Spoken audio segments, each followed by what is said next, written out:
another guy who is kind of maybe a better person even is Bryce Van Brabant as well. Maybe not the offensive prowess of some of the other prospects, but he really plays that Calgary style that they want up top. Is he a guy that you see, maybe pushing for that jump over the summer? Well, you hope so. You want that for all the players.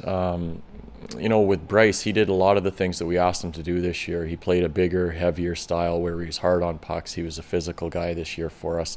Now his big challenge moving forward is going to be, what are you going to do with that? You have to find a way now to not just be okay with being big, physical, and possessing pucks. What's the end result now? Like, are we generating more chances? Is he finding a way to get himself to the front of the net a little bit more often with pucks? So that's his big thing now. I think he has a good understanding of what he is and how he has to play. Now his challenge is to take it one step further and make sure things are happening while he has the possession of the puck. How about a guy who a lot of people were excited about seeing here in a pro rank at an 18-year-old level was Oliver Shillington. He was named your team's Rookie of the Year. What went into that decision as to why he was such an impactful rookie, and overall, how did you feel his progression went throughout the year? Yeah, I thought Oliver did a good job this year. I mean, we've talked before about how it's a challenge for anybody coming to a new city. Most guys, when they come, are 20 to 23 years old for their first time away from home or school or junior, whatever the case may be. He was 18, came over from Europe, really didn't know anybody or anything to do with how the game was played in North America or the culture. And I think he handled all that very well. And over the course of our season, we saw significant improvements in how he defended. And that was one of the big things, was we had to try to put a little bit more structure into his game. He's got the ability to freewheel. He's got the ability to get involved in the offense. The challenge for him was to become a better 200-foot player. And I think over the course of our season, he did a much better job. I think he had a better understanding, or he has a better understanding of how he's going to have to play and the improvements he has to make if he wants to make himself an NHL player. Well, Brad Pascal mentioned too when we talked to him that there's obviously another second rounder and a fellow countryman of Oliver's that could be joining the pro ranks next season, and Rasmus Andersson. I know you've seen him in training camp along with Andrew Mangiapane and Barry. Do you know much about those guys? Have they been guys that you might be keying in on for quality roster spots next year on your club? And is there any other players that you're looking for maybe to make the jump from the prospect rank to the pro rank next year? Yeah, well, we've seen like a Brett Pollock is a guy that we've had a small sample size window. Jankowski is another guy that we've seen a little small sample with. But the two that you mentioned, we've had brief time periods with them in Calgary, so we don't really know an awful lot about them. That's the time over the summer that we spend with our development guys to get a better understanding of what they're all about. But there's a lot of those players like Rasmus and Mange that are going to be here, and then it's up to us now to try to push them and get them to see incremental improvements in their game to put them in a position where they're going to be NHL players down the road. Because those two players are, when you look at their body of work through junior hockey, he's an elite defenseman, Rasmus's case, and in Mangiapane, he was a guy that's put up over 100 points the last couple of years, so he's got the skill and the ability.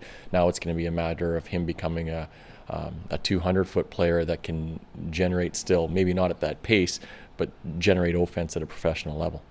You brought up Jankowski. Did he exceed your expectations of what you saw in a very small sample size, obviously just 8 games, but did he exceed what you thought he'd bring? Yeah, that's a tough question. I mean, yes and no. I guess the same thing, you talk to your development crew about what type of a player you're getting, and in Mark's situation, we had a pretty good idea that he was a responsible guy at both ends of the ice, where he had the ability to generate some offense.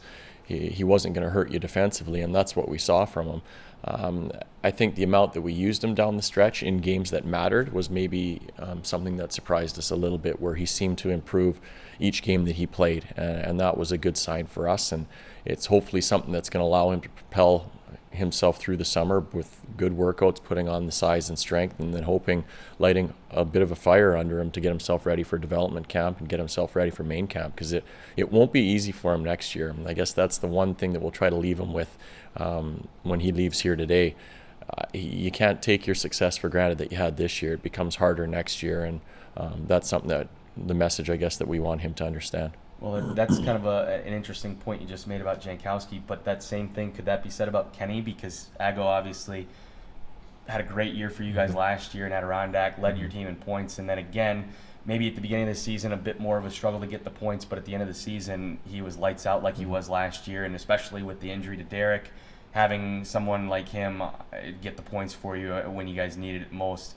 I mean, how important were his contributions over the course of the entire season, and certainly in the last couple of months? Yeah, really important. You lose your number one center like we lost in Derek. That's a big piece to be taken out of our puzzle. And the line of Freddie, Garnett, and Kenny were the guys that picked up the slack. And Kenny found a way the second half of the year, much the same as he did last year in Adirondack, for us to generate more consistently. So I think a challenge for him for next year is to make sure he starts the year that way and really put a little bit more pressure maybe on himself to be a go-to guy on a nightly basis. He's always the guy that's around the net. He's always got that knack about him that he knows where to go. The puck always seems to find him. In the second half of the year, we saw him generate at a pretty consistent pace. So the challenge for him is to make sure he's consistent with it from the start of the season right through the end of the season.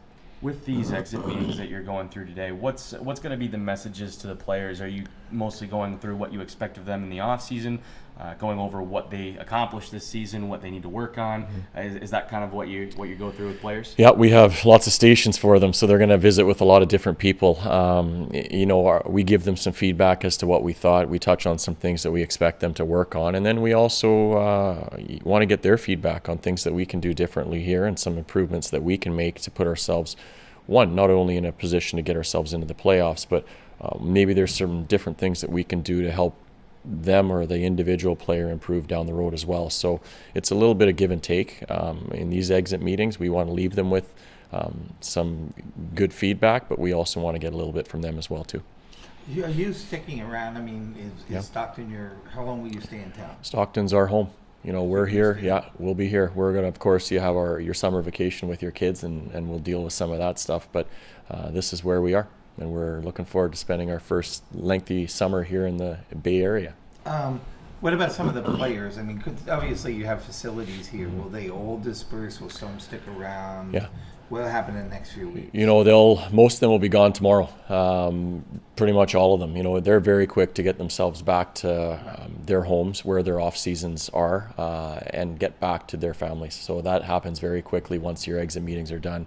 They typically on the first flights they can to get themselves back home, and they usually take a few weeks to get away from the game, to get some rest and recovery in, and then they get themselves started on their off-season programs that we provide them. Yeah. One of the guys who maybe took a little bit of a dip in his sophomore year, the prototypical sophomore slump you'd call it, is Emile Poirier, I guess. But did you see him improve in other areas that maybe you either didn't expect him to or that you wanted him to, and it just maybe he sacrificed some points for that purpose? Well, there was a lot of turnovers last year from him in the neutral zone, so we challenged him this year to be, if you can use safer, I guess, or a smarter player through the neutral zone with how he handled the puck. And I thought there is some significant differences in him this year through the neutral zone. So that was one of the improvements that he made. The challenge for a guy like Emile is really now how he bounces back and how he comes back next year and how he treats his summer. At the end of the day, that's going to dictate where he ends up next year, is the type of work he puts in this summer and how he sees himself. So I think that really is an important thing for Emile, and this is a critical summer for him. He wants to make sure he does everything he can to leave him or put himself in a good position to not just have a good year wherever that may be, but he's got to push people out of a job in Calgary. And it can't be us wanting it for him, it's got to be him. And that really comes down to him putting in the work here this summer, making sure he's digging in, and then his skill set or his attributes can come out at that point, and then he can be the valuable player that we expect he can be.